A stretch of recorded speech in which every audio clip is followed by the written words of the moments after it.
그리스도인으로 살아가는 우리 삶에서 늘 고민하고 갈등되는 여러 가지 요소들이 있을 수 있습니다. 오늘 말씀은 주제가 평안이에요. 이 평안이라는 놀라운 축복의 단어를 우리 스스로가 종종 누군가에게 강요를 할 때가 있습니다. 너 때문에, 아니 당신 때문에 라고 생각할 때가 있습니다. 근데 이 평안은 누구 때문에가 아니라 하나님의 위로와 하나님의 손길 때문에 남다지는 놀라운 축복으로 경험될 수 있길 축원드립니다. 하나님이 사랑이시기 때문에, 하나님 때문에가 이 평안의 답이다라는 겁니다. 그러니까 종종 가정이 평안해야 되고, 회사가 평안해야 되고, 교회가 평안해야 되고, 이것은 누구나 다 공통적으로 생각합니다. 우리 교회도 평안하여지기를 간절히 소망합니다. 누구 때문에? 물론 목사 때문에, 장로 때문에, 권사 때문에 평안해야 된다라고 생각합니다. 동의할 수 있지만 그것 때문에 목사가 설교를 잘해서, 장로가 봉사를 잘해서 그래서 평안한 것이 아니라 하나님께서 이 교회의 주인이시기 때문에 평안할 수 있기를 간절히 소망합니다. 하나님으로부터 시작돼야 된다라는 것입니다. 누군가 때문에, 너 때문에, 당신 때문에가 아니라 하나님 때문에. 왜 이런 얘기가 이 오늘 본문을 통해 시작될 수 있느냐라는 것은 우리가 아는 내용입니다. 종종 이 본문을 가지고 뒷부분에 교회가 든든히 서가고 또 숫자가 많이 늘었다, 부흥됐다, 이런 것을 근거로 해서 교회가 든든하고 평안히 서기 위해서 어떤 일들이 있어야 된다, 이런 것들을 가정할 때가 많습니다. 그런데 단락으로 나눠서 26절부터 31절까지의 말씀을 보면 사울에 대한 이야기가 나옵니다. 우리가 잘 알고 있는 바울이라는 사도입니다. 사울이 다메섹 도상에서 죄송합니다. 예수를 만나게 되고 회심을 하게 됩니다. 그가 바리새파 유대인이었습니다. 예수 믿는 사람들을 잡아다가 옥에 가두고 그들을 하나님의 이름으로 심판을 했던 사람입니다. 그래서 그가 다메섹이라는 동산, 작은 나지막한 동산을 지나가다가 자기 딴에는 하나님 앞에 올바른 일을 한다고 생각하고 최선을 다했었는데, 그가 그래서 예수교라는 종교가 생긴 것에 대해서 굉장히 충격을 받습니다. 저들은 하나님 앞에 잘못된 종교고 이단이야. 그래서 그 이단 종교를 철저하게 무너뜨리는 게 하나님 앞에 최선을 다하고 충성하는 일이라고 생각했습니다. 그래서 예수 믿는 사람들을 잡아다 옥에 가두고 예수 믿는 사람들을 고통 주고 괴롭게 하는 게 하나님을 위한 길이다라고 바울은 생각했던 것입니다. 그래서 그런 일에 앞장서고 열심을 내다가 어느 한 작은 곳에 가다 하늘로부터 소리를 듣습니다. 함께한 일행들은 전혀 듣지 못하지만 바울만큼은 듣습니다. 왜 나를 핍박하느냐라는 그런 하늘의 소리를 듣습니다. 바울은 깜짝 놀라게 되고, 그리고 그 놀라는 상황 속에서 바울은 그가 그동안 해왔던 모든 일들이 하나님을 온전히 섬기는 게 아니라 하나님을 고통스럽게 할 일이었다는 걸 깨닫습니다. 그리고는 그가 이제 장님이 되고 또 복음을 얻게 되고 그리스도를 인정하고 고백하면서 그가 그리스도인이 됩니다. 회심을 하게 된 거죠. 자기가 알고 있던 신앙의 기준과 가치가 바뀌어서 하나님 앞에 올바로 사는 것이 무엇인지 비로소 깨닫게 된 것입니다. 이제 그가, 그러면 물론 후에 보면은 이 바울이라는 사람이 얼마나 대단한 일을 참 많이 하는지 우리는 잘 알고 있습니다. 그렇게 훌륭한 하나님의 큰 일꾼이 시작됐어요. 이제 그런 사람이 하나님 앞에 그리스도인으로 살아가게 될 때 단순히 우리 생각으로는 이제 초대교회라든가 이런 일들에 굉장히 많은 영향력을 끼치게 될 것이다. 능력의 사람이잖아요. 하늘의 소리를 듣게 됐고 하나님을 체험했고 복음을 통해서 성령의 충만함을 경험했습니다. 그런 대단한 경험을 했던 사람이 초대교회에 딱 나타나서 하나님을 증거하고 선언하고 이러면 얼마나 그 교회가 든든히 서가고 숫자가 늘어나겠습니까? 또 그 역할을 지금 누가 했냐면 바나바라는 그 교회에서 모든 사람들이 존경하는 그 바나바라는 사람이 이 바울을 데리고 와서 사람들이 다 무서워하는데 믿지 못하는데 그런 바울을 데려와서 소개를 하고 그리고 이 사람이 이렇게 하나님의 큰 은혜를 받아서 이제 하나님의 귀한 일꾼이 될 것입니다. 이렇게 소개를 한 거예요. 그래서 두렵고 떨던 사람들이 바울에게 손을 내밀기 시작했고 사도들도 바울을 사랑하게 됐던 것입니다. 그러면 그런 과정 속에서 하나님의 역사와 하나님의 손길이 경험된 수많은 사람들이 충분히 즐거워하고 또 교회가 든든히 서가는 한 기준이 되는 게 맞을 겁니다. 자, 하나님의 역사를 나타내줬어요. 하나님이 살아계신 것을 증명해줬어요. 하나님을 믿는 사람들을 핍박하던 사람을 하나님이 손을 붙들어서 되돌리게 했고 그리고 나서 그 사람이 교회에서 능력을 선언하게 됐어요. 그러면 어떻게 되겠습니까? 당연하게 교회가 부흥되어야겠죠. 그리고 모든 사람들이 행복하고 평안하겠지요. 그 사건으로 말미암아 교회가 성장하겠지요. 그런데 그렇지 않다라는 거죠. 그렇지 않았다라는 거죠. 그러니까 일반적으로 생각할 때 이렇게 능력을 나타나고 능력을 경험한 수많은 어떤 사람들에 의해서 교회가 부흥되고 발전되고 이렇게 될 것이다라고 사람들은 생각하는데 그 당시 예루살렘 초대교회는 그렇지 않았다라는 겁니다. 바울이 회심을 하고 하나님의 놀라운 역사를 경험한 그런 일들이 교회에 나타나게 됐을 때 큰 하나님의 손길을 통해서 교회가 부흥된 게 아니라 교회에 핍박이 생기기 시작했다라는 겁니다. 그러니까 그 바울을 원망하고 또 바울과 함께 초대교회를 핍박했던 사람들이 야, 저 사람이 언제적 바울인데 그러면서 이 유대교인들이 핍박하기 시작했고 또 교회 안에 바울이 이야기했던 그런 논쟁들 때문에 교회가 더 혼란스러워졌다는 겁니다. 하나님의 능력이 나타나고 하나님의 은혜가 나타났는데 교회가 평안하고 좋은 길로 간 게 아니라 분란이 일어나고 원망이 일어났다라는 것입니다. 그러니까 그 당시에 그들이 생각하던 모습들 그것과는 정반대라는 거예요. 그래서 그 당시에 초대교회의 가장 지도자가 된 베드로라든가 또 바나바라든가 이런 사람들이 회의를 했어요. 어떻게 하면 좋겠느냐. 참 이 바울이라는 사람이 하나님 앞에 큰 은혜를 받아가지고 우리 교회의 큰 멤버가 됐는데 그 사람을 통해서 하나님이 멋진 일을 할 것 같은데 지금 교회의 반대와 원망과 불평이 너무 많다. 어떻게 하면 좋겠느냐. 모여서 회의를 했어요. 그래서 지금 당장 이 바울이라는 사람을 우리 교회에서 좀 다른 데로 보내자. 가소라는 곳으로 좀 보내자.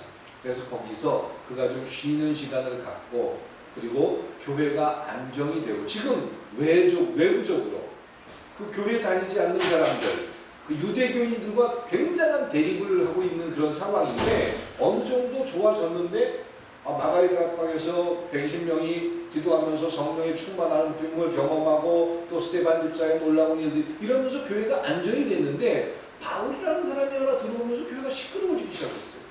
그럼 예루살렘 교회 하나만 시끄러워진 게 아니라 예루살렘 교회가 시끄러워지니까 다른 모든 교회들도 같이 시끄러워지기 시작했다는 거예요. 그래서 그 사람들이 다 모여가지고 회의하기를 지금 당장 바울이라는 사람을 우리 교회에서 좀 다른 데로 조용한 곳으로 가서 그가 준비할 수 있도록 시간을 주자. 그러면서 이 바울을 다른 곳으로 보냅니다. 그리고 나서 한 1년 반 정도 지나고 나서 바울이 거기서 충분히 고민하고 또 공부하는 그런 시간을 갖고 1년 반 정도 지나고 나서 안디옥이라는 교회로 파송을 합니다.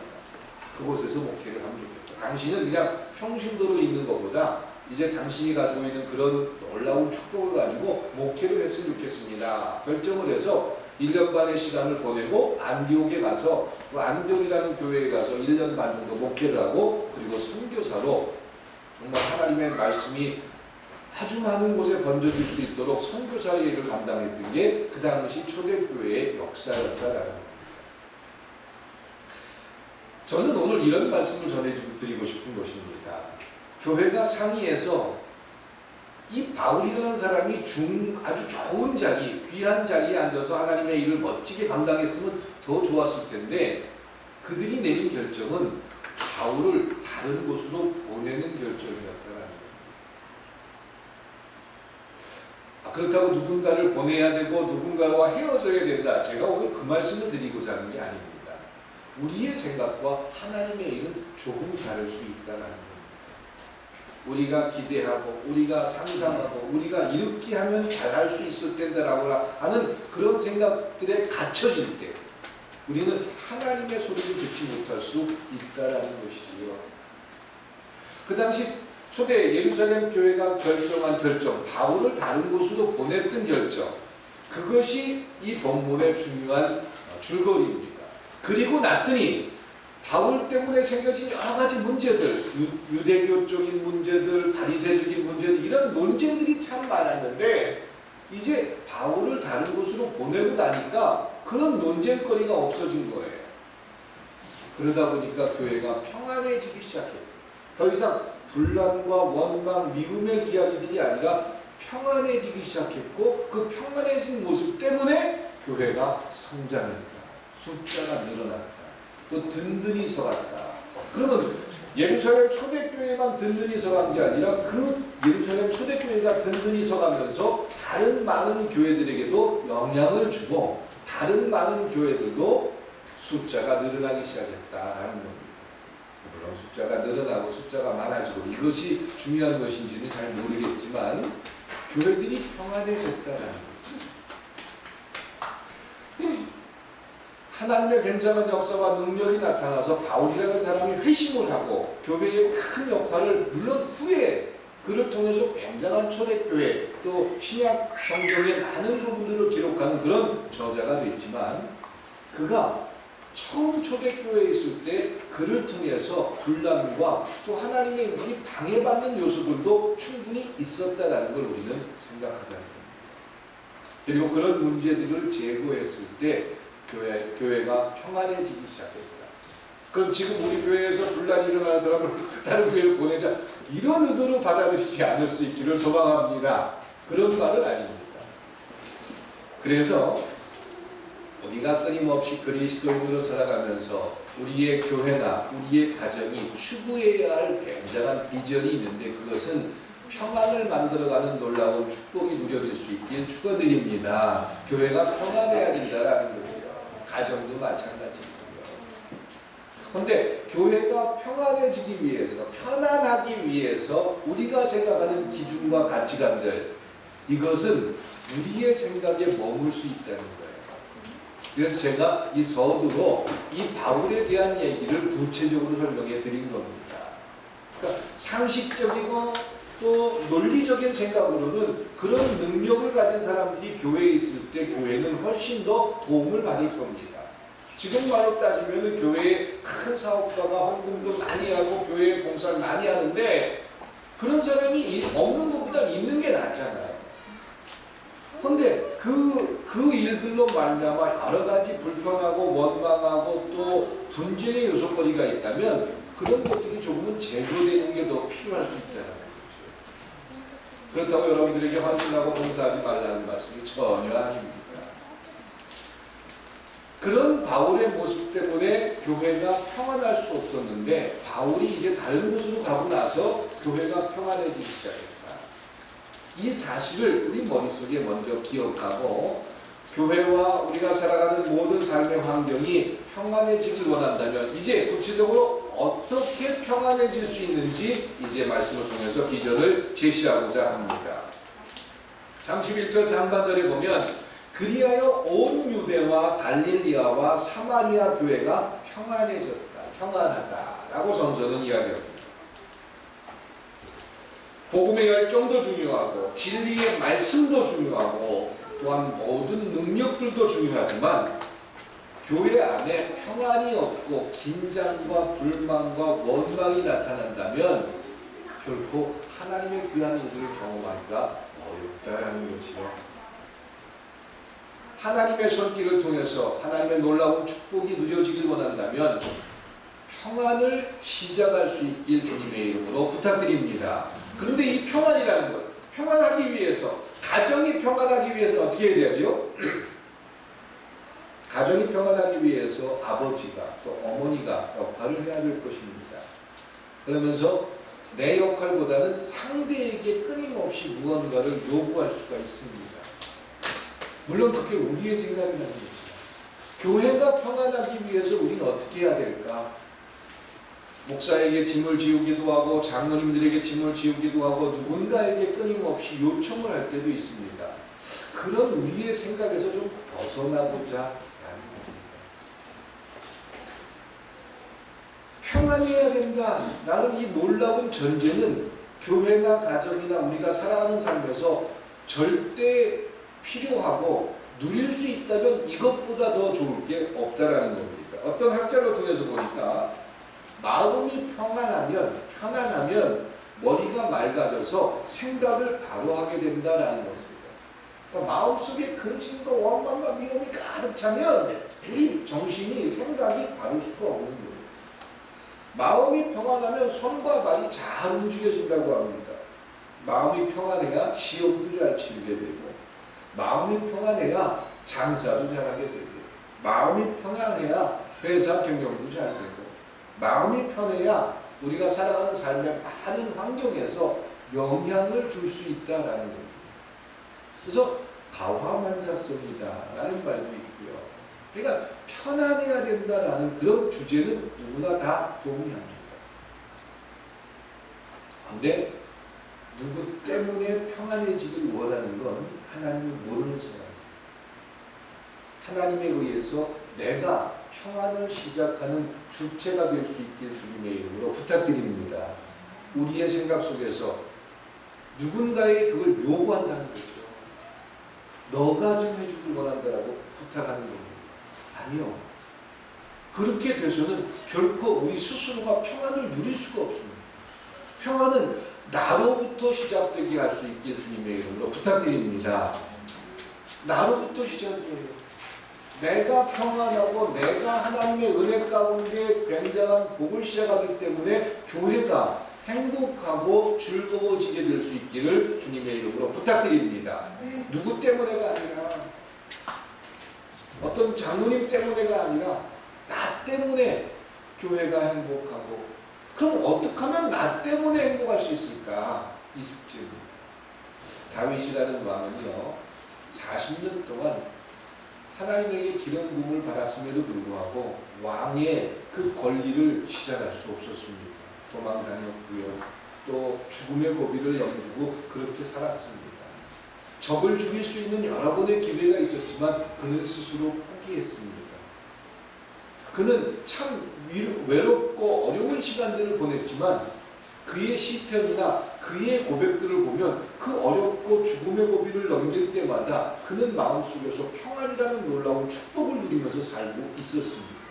시편 23편도 그렇고요. 그가 써놓은 수많은 시편들을 보면 그가 아주 넉넉하고 편안할 때 쓴 글이 아니라 너무 죽음의 위기, 또 고통, 좌절 이런 시간들 속에서 그는 흔들리지 않고 있었다라는 거예요. 그러니까 세상적인 기준과 가치에 의하면 내가 원하는 많은 것들을 누리게 될 때 사람들은 편안하고 평안하다라고 이야기합니다. 그런데 그런 평안을 가지고는 평안을 시작하는 자가 될 수 없다는 게 성서적인 공통적인 이야기입니다. 그러니까 내가 원하는 걸 다 이루고 내가 넉넉하고 내가 모든 것들의 주인이고 그런 상태에서 늘 기분이 좋지 기분이 나쁠 수는 없잖아요. 세상이 주는 평안입니다. 그런데 그런 것들은 세상으로부터 시작되는 평안이라는 가치이기 때문에 그런 것들이 조금 없어지게 될 때 내가 원하는 것과 조금 달라지게 될 때 그 평안은 금방 무너지는 것이다라는 거죠. 그러니까 자식 바라보고 사는 사람들, 자식이 조금 서운하게 하면 그 서운하게 한 부분들 때문에 마음속에 상처가 오래 남게 되어 있습니다. 그러니까 세상이 주는 평안과는 좀 차원이 다르다는 거죠. 다윗이 가지고 있던 평안은 세상이 주는 그런 가치나 기준이 아니라 뭔가 세상과는 다른 가치관을 가지고 있었다는 거죠. 그 평안이 무엇인지 오늘 찾아보자. 그 평안은 하나님으로부터 시작된 놀라운 위로와 하나님의 약속이며 하나님의 손길인 줄 믿습니다. 다윗이 누렸던 복. 그러면 그리스도인으로 살아가는 우리의 삶에서 진정으로 누려야 할 복이 있다면 하나님으로부터 시작된 놀라운 손길과 위로가 경험될 수 있길 주님의 이름으로 축원드립니다. 제가 이제 교육자 회의를 이제 그 지방 감사로서 교육자 회의를 계속 인도하는데 한 달에 한 번씩 6월 첫째 주에 있을 그 교육자 회의 설교를 제가 2주 전부터 준비하고 있어요. 그래서 기도하고, 물론 저희 성도님들을 위한 설교는 날마다 머릿속에서 늘 맴돌고 있고요. 그래서 실은 목사님들 앞에서 한 설교가 제일 힘들거나 제일 쉬울 수 있대요. 힘든 거는 목사님들 앞에 설교를 한다는 게 굉장히 부담스럽고 저는 떨리는데, 제일 쉬운 이유는 아예 안 들으니까 쉬울 수 있는 거예요. 근데 제가 설교를 준비하면서 기도를 하고 말씀 제목까지 지금 준비되어 있어요. 그리고 줄거리까지 준비되어 있는데 이제 이 내용을 가지고 제가 날마다 기도하면서 되돌아서고 이게 정말 하나님이 주는 말씀입니까? 이런 끊임없는 하나님 앞에 질문을 하게 될 겁니다. 근데 그런 질문을 하나님 앞에 기도하면서 했는데 하나님께 저의 마음 가운데 주는 놀라운 약속이 하나 있는데, 제일 먼저 사모님들을 위로해라 라는 그런 말씀을 하나님께서 주셨어요. 그 말씀의 내용을 통해서 목회자의 사모로 살아온 수많은 시간들, 그 고통과 좌절의 시간들, 세상이 주지 못했던 어떤 그 답답하고 눈물 나는 시간들, 그들을 향해서 하나님이 알고 있다는 이야기를 위로하고 또한 그들을 섬기는 모습으로 전해라, 이런 마음을 기도하는 가운데 하나님께서 주셔요. 또 목회자들한테 주는 어떤 비전도 끊임없이 하나님께서 주고 계시고 준비하고 있습니다. 그러니까 끊임없이, 저는 아마 요즘 자다가 중간에 깨는 경우가 참 많은데 그럴 때만 나오고 또 교회 올 때도 있고 그런 시간을 좀 많이 갖고 있는데, 그런 시간들이 참 행복하고 감사해요. 그래서 우리 교회 성도들을 위해서 준비하는 시간을 갖지 않는다? 그렇지 않습니다. 그런데 이 기도하는 가운데 하나님께서 주시는 이 놀라운 사건과 시간들이 제가 존재하는 이유가 아닌가 생각합니다. 다시 말해서 하나님께서 이런 마음을 저에게 주셨다라는 이 놀라운 사건은 제가 목사인 근거이고, 또 제가 그동안 믿고 성경을 통해서 연구했던 모든 것들의 시작이다라는 거죠. 다시 말해서 하나님으로부터 시작된 축복과 평안은 딴 게 아니에요. 하나님이 살아계시고 지금 나를 통해서 무언가 계획하고 진행하고 계시다. 이것은 어떠한 경우나 어떠한 일들이 생겨도 흔들리지 않게 된다라는 약속입니다. 이 하나님으로부터 시작된 놀라운 축복이 여러분들 삶의 평안으로 누려질 수 있길 주님의 이름으로 축원드립니다. 여러분들에게 오늘 제가 이 설교를 준비하면서 지난 2주간 동안 기도하면서 하나님께서 저에게 주신 약속이 하나 있습니다. 선언하라고 하나님께서 하신 말씀이 뭐냐면, 하나님께서 여러분들에게, 우리 꿈이 있는 교회 성도들에게 이 말을 선언하라고 하십니다. 하나님이 알고 계시다. 여러분들의 노력과 여러분들의 수고가, 여러분들이 정말 아끼고 있는 그 마음을 하나님이 알고 계시다. 이상 또 포기하지 말고 좌절하지 말고, 우리 장장님, 김장님, 하나님께서 여러분들의 수고와 눈물을 알고 계시다. 이것이 여러분들이 살아갈 수 있는 놀라운 삶의 근거가 될 수 있길 주님의 이름으로 축원드립니다. 이건 누가 뺏는 게 아니라는 거죠. 이거는 부자가 됐거나 내가 원하는 어떤 걸 평안과 전혀 다르다는 거예요. 약속이지요. 하나님이 살아계시다는 게 믿어지는 거지요. 그러면 그 하나님이 살아계시다는 놀라운 축복, 이제 선언을 통해서 여러분들이 경험한다면 구체적으로 여러분들의 삶에서 어떻게 날마다 만나질 수 있을까요? 오늘 지금 여러분들이 누리는 그 마음속의 기쁨은 목사를 통해서 하나님이 전하라는 그 말씀을 듣는 가운데 하나님의 손길과 하나님이 나를 알고 있다는 그 사실 때문에 여러분들 삶에서 새로운 꿈과 비전이 시작되는 줄 믿습니다. 그렇다면 구체적으로 그 평안이 여러분들 삶에서 어떻게 구체적으로 계속 경험될 수 있을까? 첫 번째로 십자가를 마음속에 붙들고 사는 평안이 여러분들 삶에 경험될 수 있길 축원드립니다. 십자가입니다.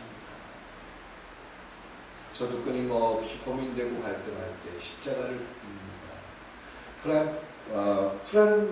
프란체스코라는 성자, 그 사람이 수도사로 있을 때 어떤 여인이 물동이를 머리에 치는데, 물동이를 치기 전에 물동이 가운데에 널빤지 나무 조각을 하나 이렇게 딱 띄우래요.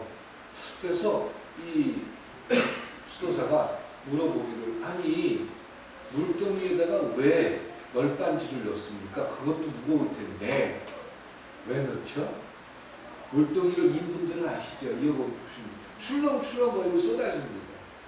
근데 그 물 가운데 뭐가 있습니까? 중심을 잡아주는 널빤지 같은 나무가 하나 있으면 출렁거리고 그래도 넘치지 않는다는 거예요.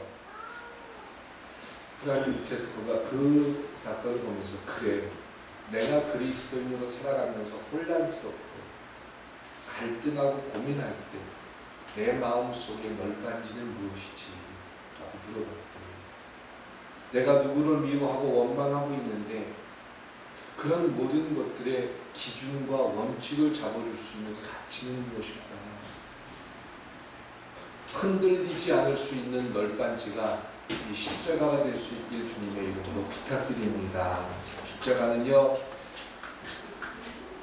이사야서 53장 3절에 보면, 그가 찔림은 우리의 허물을 인하며 그가 징계를 받음으로 우리가 평화를 누리고 그가 채찍에 맞음으로 우리가 나음을 입었도다. 이사야는 이렇게 설명합니다.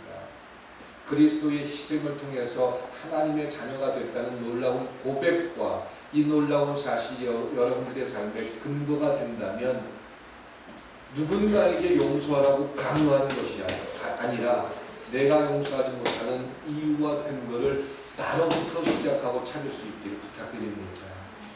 예수님께서는 우리가 대단한 능력과 힘이 있어서 용서한 것이 아니라 우리가 이미 죄인이었을 때, 하나님을 원망하고 미워하는 그런 관계를 가지고 있을 때 이미 용서하셨고 하나님의 자녀로 삼아주신 줄 믿습니다. 누군가에게 평안을 설명하고 이해시키기 위해서 강요하는 것이 아니라, 복음이라는 틀 속에, 하나님 말씀이라는 틀 속에 내가 갇힌 채 누군가에게 핑계를 대는 게 아니라, 내가 과연 내 마음속에 물동이의 널빤지가, 기준과 가치가 그리스도의 용서로부터 시작됐었다는 놀라운 사실을 마음에 간직할 수 있다면, 우리는 어떤 바람이 불거나 조금은 힘들어도 우리의 평안을 빼앗기지 않게 될 줄 믿습니다. 이것이 우리가 유지해야 할 일입니다. 그리스도의 십자가를 바라보는 여러분들의 삶이 될 수 있기를 축원드립니다. 두 번째로, 평안을, 하나님이 살아계시다는 놀라운 이 사실을 우리의 삶에서 경험할 수 있는 놀라운 과정은 믿음으로 하나님의 손길이 경험되게 하시길 주님의 이름으로 부탁드립니다. 좀 더 쉽게 할게요. 믿음을 가져야 된다. 이 말 너무나도 쉬우면서 어려운 말입니다. 그런 거지 않습니까? 하나님 앞에 기도했는데 기도 응답이 내가 원하는 대답이 잘 안 되고 또 하나님으로 소리를 듣지 못해요. 그럼 무슨 얘기를 듣습니까? 믿음이 없어서 그렇다. 어떤 게 믿음입니까? 어떻게 하는 게 믿음을 통해서 평안을 유지한다. 평안을 유지하는 건 내가 원하는 걸 다 이룬 거 아니다. 그것과 상관없이 평안을 이룬다는 것은 하나님이 살아계시다는 게 내 삶에서 경험된다. 이것이 평안의 시작이 될 수 있길 축원드립니다. 평안을 가지고 있기 때문에 내가 사업이 잘 된다? 그건 차후의 문제예요. 근데 그 문제를 먼저 끌어보니까 내가 높아져야 되고 내가 원하는 걸 이뤄야 되는 게 평안이라고 답을 내려버리니까 우리는 평안의 온전한 뜻을 잃어버리는 거죠. 좀 배고플 수 있어요. 그래서 하나님이 교육자를 일하면서 사모님들을 위로하래요. 배고플 수 있대요. 또 성도님들에게 제가 하나님의 말씀을 통해서 위로해드리는 이유가 여러분들이 원하는 걸 좀 이루기 힘들 수도 있어요. 하나, 하나님은 여러분들 모두를 알고 계시대요. 여러분들의 마음도 붙들고 계시대요. 그럼 그것을 구체적으로 우리의 삶에서 어떻게 경험할 수 있습니까? 첫 번째는 십자가를 붙드는 일이요. 두 번째는 믿음 안에서 우리의 삶을 살아가는 건데, 믿음 안에서 살아간다. 어떤 그 세 명이 살아가는 식구가 있었대요. 아빠, 엄마, 딸. 초등학교 1학년을 다니는 딸. 이렇게 셋이 다니면서 살았는데 어느 날 갑자기 어머니가 돌아가셨대요. 엄마가. 아버지가 딸을 데리고 부인의 또 이 아이의 엄마의 장례를 다 치르고 나서 집으로 돌아왔는데 얼마나 그립겠어요. 얼마나 마음 아프겠어요. 그리고는 아이를 방에다 눕혀놓고 아이가 잘 잘 수 있도록 조치를 취하고 나왔는데 아이 방에서 계속 울음소리가 들리더라고요. 그래서 아버지가 어떻게 울음을 줄까? 엄마가 보고 싶어서 우는 거니까. 그래서 아버지가 가서 아이에게 아무리 어두워도 아무리 힘들어도 아빠가 내 옆에 있다. 아빠는 네 옆에 늘 있을 거니까 무서워하지 마. 엄마가 지켜주지 못한 부분도 아빠가 대신 2배로 지켜줄게. 그러면서 아이의 손을 붙잡고 기도해 줬대요. 그랬더니 아이가 그렇게 울다가 잠이 든 거예요. 그리고 나서 다시 자기 이제 침실에 와서 자려고 누웠는데 이제는 아빠가 우는 거예요. 2배로 아이를 챙겨야 돼요.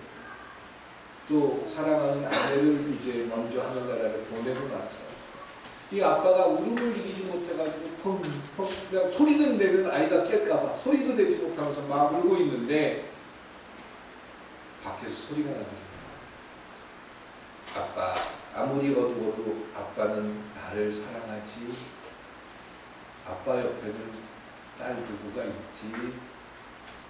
아빠 힘내요. 그러면서 아이가 이야기를 하다가 이 아버지가 그 얘기를 듣고 그래, 이 아이가 나에게 있는 거야. 그러면서 이 아버지 머릿속에서 아무리 세상이 어두워도 하나님이 날 바라보고 계시고 하나님이 날 알아주고 있다는 이 놀라운 사실을 이 아이와 내가 경험한 것처럼 경험할 수 있다는 거예요. 이런 생각이 들면서 하나님이 나를 붙들어줬던 수많은 사건들, 하나님이 나와 함께 했던 놀라운 일들이 주마등처럼 머릿속에 쫙 떠올려지면서 하나님이 나를 붙들고 있다는 놀라운 사실이 믿어지더래요. 하나님이 나와 함께 한다는 놀라운 사실이 믿어지더래요. 그리고는 그 부녀가 힘을 얻고 그리고 아름답게 살 수 있었다라는 어떤 고백의 글을 누리고 있습니다. 여러분들의 삶에서 하나님이 여러분들과 함께 한다는 놀라운 사실이 믿어지고 이 믿어지는 모습이 세밀하게 경험될 수 있길 주님의 이름으로 부탁드립니다. 예민해져야 되겠죠. 그래서 믿음이라는 건 우리의 삶에서 늘 되어지는 반복적인 그런 과정이 아니라 예민한 과정에서 여러분들의 전 삶을 바라보세요. 하나님이 어떤 일들을 하고 계십니까? 하나님이 우리를 어떻게 붙드는지. 그래서 그 과정 속에서 그 하나님이 믿어지는 놀라운 축복이 여러분들의 평안의 시작이 될 수 있길 주님의 이름으로 부탁드립니다. 세 번째로 여러분들이 이제 하나님이 주신 평안을 누리는 놀라운 비결이 있다면 기도함으로 얻어지는 놀라운 축복이 여러분들 삶에서 경험될 수 있길 축원드립니다. 기도하는 삶. 오늘 집을 나서기 전 기도했나요? 라는 그런 가스펠 수는 있죠. 여러분들이 살아가는 삶에서 기도라는 놀라운 축복이 하나님에게 시작됐다면 그 기도의 시간들을 통해서 평안을 누리는 삶이 될 수 있길 부탁드립니다. 한나라는 여인, 사무엘의 어머니인 한나라는 여인이 그 다른 그 남편의 부인에게 아이를 낳지 못한다는 이야기 때문에 참 고통을 당하고 어려움을 당합니다. 남편이 아무리 사랑하고 마음을 위로해줘도 아이를 낳지 못했다는 것 때문에, 아들을 낳지 못했다는 것 때문에 그가 참 어렵습니다. 얼마나 힘들었는지 그가 성전에 가서 기도하는데 그 당시 엘리 제사장은 그런 한나에게 이런 말을 합니다. 여보시오, 교회는 술 취하고 와서 주종하는 곳이 아닙니다. 더 이상 주종하지 마십시오. 아마 그렇게 정중하게 얘기했을 거예요. 그랬더니 한나라는 여인이 아닙니다. 저는 지금 술을 입에 대지 않았습니다. 제 마음속에 한이, 하나님께서 내 기도를 들어주시기를 바라는 마음에서 이토록 애절하고 간절하게 기도합니다. 그랬더니 이 엘리 제사장이 대답합니다. 무슨 일 때문에 그렇게 기도하십니까? 그랬더니 제가 결혼을 한 지 굉장히 오랜 시간이 지났는데 아이를 가지지 못했습니다. 하나님께서 제 몸속에 하나님의 축복인 아이를 주시기를 제가 원하는 마음으로 이렇게 간절히 기도합니다. 그랬더니 엘리 제사장이 그래요. 하나님께서 당신의 기도를 들어주신 줄 전 믿습니다. 그토록 애절하게 기도한 기도를 하나님은 절대로 들으시는 분입니다. 이제 걱정하지 말고 돌아가십시오. 하나님께서 들어주셨을 겁니다. 근데 이 한나는 그 제사장의 말이 믿어진 거예요. 예, 제사장님 고맙습니다. 그리고는 돌아갔어요. 얼마 안 있다 수태됨을 깨닫습니다. 하나님께서 내 몸에 아이를 주셨다는 놀라운 사실을 알게 됩니다. 그리고 서원을 하지요. 하나님, 내가 아들을 낳게 되면 하나님에게 드리겠습니다. 그리고 아이가 젖된 지 얼마 안 돼서 아이를 성전에 갖다 바치지요. 주겠다는 게 아니에요. 그 사람이 누구라고요? 사무엘입니다. 이스라엘의 아주 위대한 지도자요, 영적 지도자인 사무엘입니다. 한나는 하나님 앞에 기도했습니다. 간절한 마음, 간이 저릴 정도로 열심히 부르짖어 응답한다, 이게 아닙니다. 우리의 삶에 평안을 시작하는 자가 되길 원한다면 첫 번째, 무엇이 우리 삶의 기준이 되어야 된다? 십자가가 기준이 되어야 된다. 믿음이 기준이 되어야 된다. 세 번째로, 그것을 완성하는 기도가 여러분들 삶에서 시작될 수 있길 축원드립니다. 기도하는 삶을 사십시오. 아이를 위해서, 남편을 위해서, 또 가정을 위해서, 또 내 삶을 위해서 기도가 여러분들 삶에 그 기도를 통해서 평안이 시작되는 놀라운 축복이 있기를 부탁드립니다. 그러면 이 세 가지가 완성되어질 때 우리의 삶에서 이제 말씀에 순종하는 삶을 발견하게 될 줄 믿습니다. 이제 그 다음까지 연결을 해볼게요. 하나님이 살아계시다는 놀라운 사실이 우리의 삶에서 경험돼요. 만나져요. 죄송합니다. 그 경험 통해서 이제 평안을 시작하는 자가 된다면 여러분들 삶에서 나타나는 현상, 결과물, 말씀에 순종하는 놀라운 삶이 경험될 수 있기를 부탁드립니다. 그리고 바르고 의롭게, 정의롭게 사는 삶이 되기를 부탁드립니다. 또 영적 생각을 가지고 사는 삶이 될 수 있기를 부탁드립니다. 요셉처럼, 여호수아나 갈렙처럼 영적 판단을 하는, 그래서 여러분들의 삶은 하나님이 붙들고 계십니다. 여러분들의 삶은 하나님이 평안을 시작하는 자가 되게 하십니다. 이 당시에 바울은 평안을 시작하는 자가 아니었어요. 불통하는 자가 되어버렸어요. 그래서 교회가 어려움을 당했어요. 그가 이제 다른 곳에 가서 준비하는 기간 동안 교회와 또 성도들은 그런 부분들이 제거되고 나서 그들은 하나님 앞에 평안을 시작하는 자로 살게 된 줄 믿습니다. 그 시작하는 자로 산 모습이 교회가 평안해지기 시작했고, 그리고 든든히 서가는 모습이 됐다라는 겁니다. 그것은 여러분들 한 사람 한 사람으로부터 시작될 수 있길 부탁드립니다. 저뿐만 아니라 우리 장로님들, 권사님들, 여러분들 모두 속에 하나님이 주신 그 평안을 통해서 든든히 서가는 교회와 가정이 되게 하시길 주님의 이름으로 부탁드립니다. 기도드리시겠습니다. 사랑과 은혜의 하나님, 우리가 생각하고 믿고 또 우리의 올바른 가치라고 생각했던 여러 가지 생각들이 하나님 말씀 앞에서는 종종 꼬여질 수 있고 잘못된 판단일 수 있다는 그런 말씀으로 다가옵니다. 그런 우리의 생각